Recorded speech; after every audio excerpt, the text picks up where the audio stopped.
आज खऱ्या अर्थानं आजचा दिवस हा याकरता महत्वाचा आहे की आपल्या सर्वांना माहिती आहे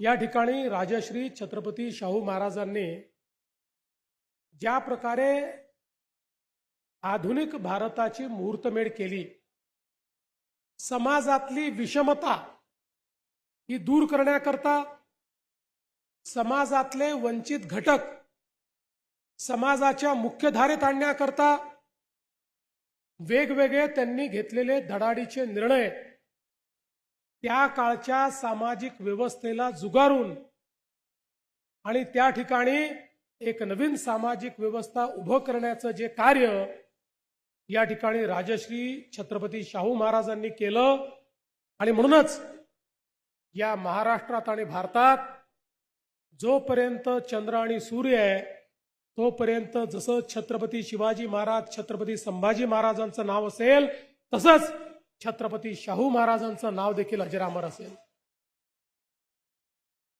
या देशामध्ये पहिल्यांदा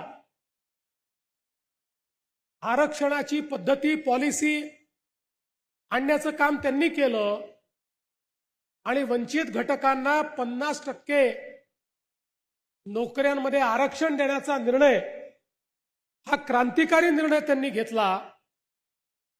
आणि एवढंच नाही तर आज आपल्या देशामध्ये कायदा आहे मोफत आणि सक्तीच्या शिक्षणाचा, पण या देशामध्ये राजश्री शाहू महाराज असे द्रष्टे राजे होते की त्यांना माहिती होतं समाजाचं कल्याण करायचं असेल तर शिक्षण हेच महत्त्वाचं आहे।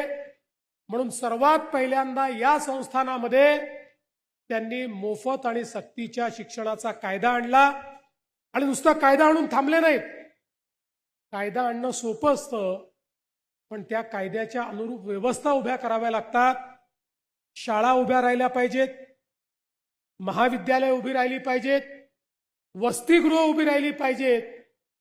वंचितांकरता शिक्षणासोबत ज्यांना राहायला जागा नाही खायला काही नाही त्यांनाही शिक्षण मिळालं पाहिजे। याकरता अनेक व्यवस्था छत्रपती शाहू महाराजांनी या ठिकाणी उभ्या केल्या आणि त्या माध्यमातून निश्चितपणे शिक्षणाचा जो प्रचार आणि प्रसार हा छत्रपती शाहू महाराजांनी केला तो आपल्या सर्वांना या ठिकाणी ज्ञात आहे।